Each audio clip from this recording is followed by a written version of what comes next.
Continue to escalate overseas, and this week Russia has continued its aggression, hitting Ukraine's capital with a wave of kamikaze drones. The mayor of Kyiv said the Iranian-made drones caused 5 explosions across the city on Monday. One of them hit a residential building. President Zelensky says at least 4 people were killed in that attack, including an expecting mother. Russian President Putin has escalated his strikes on Ukrainian cities in the wake of a series of setbacks that have weakened his military's grip on territories. But there have been some signs of negotiations. Ukrainian and Russian human rights officials met Monday during a prisoner swap between the two sides. We're going to get to that in just a little bit. So much unfolding overseas. For all the updates, we welcome back former Deputy Assistant Secretary of State Joel Rubin. Thank you so much for joining us this Monday. Thanks, Marcel. It's great to be with you.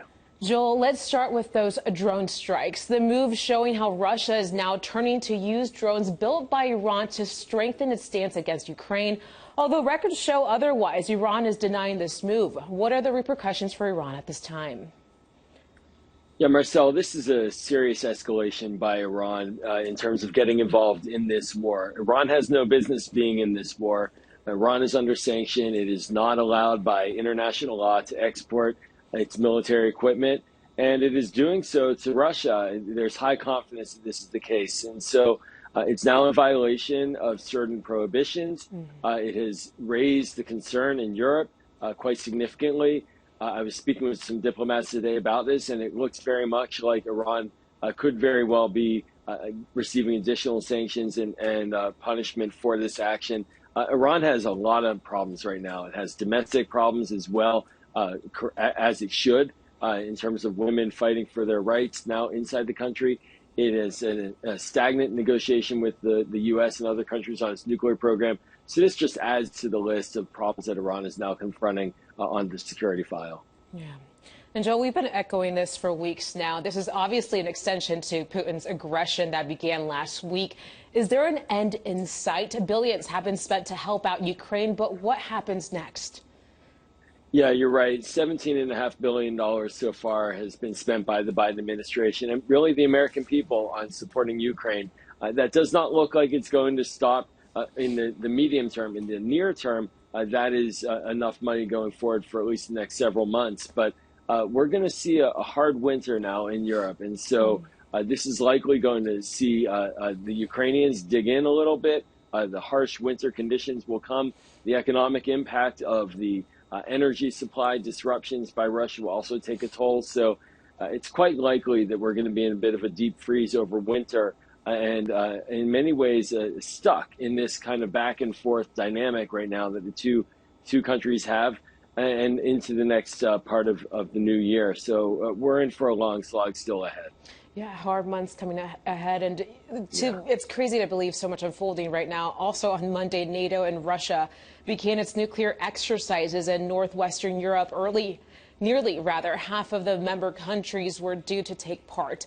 Is this timing of these exercises something that we should be concerned about?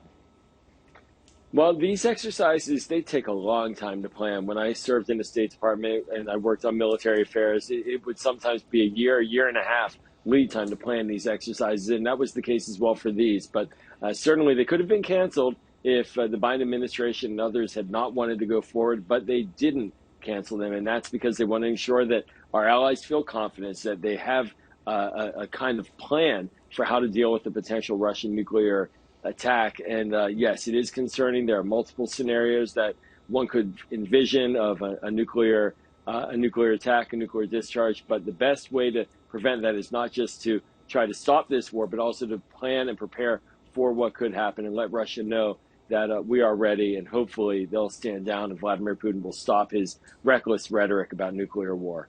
Yeah. Joel, we did mention this at the beginning of the introduction. Ukraine and Russia swapped more than 200 prisoners on Monday. 108 of them were actually women, Ukrainian women, making this the biggest prisoner swap of the war so far. Does this signal anything?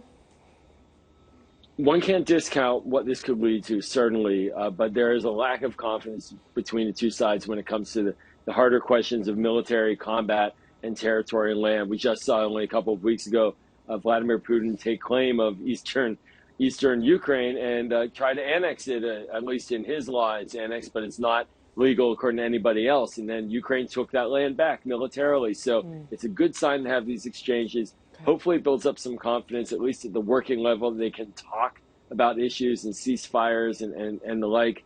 But at the top, at the political level, there's still no trust. And that's what it's going to take to try to end this war with some agreement.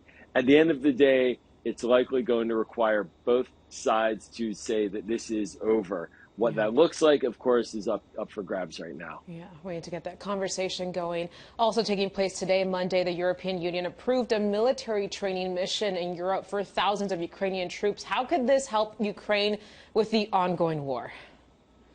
This has been really the quiet success of Ukraine's fight over the past year, past 7-8 months, is their capacity. Ukraine, 8 years ago when it was invaded by Russia, and Russia took the Crimea, it really had no military to speak of. It had a military in name only.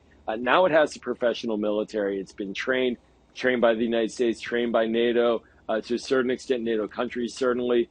And so that training, plus their will to win, has combined to ensure that Ukraine is defending its territory effectively. And so these trainings matter. They keep up morale. They keep the Ukrainians learning new tools and techniques to combat these horrible strikes coming in from Russia on their population areas. And so it means that Ukraine is in for the fight and in for the long haul. All right. Well, I'm sure we'll get talking again sometime about what's taking place overseas. But for now, Joel Rubin, thank you again for joining us here on our show to break down what's going on overseas. We appreciate you. Thanks, Marcel. We're going to be right back after a quick break. Stay with us.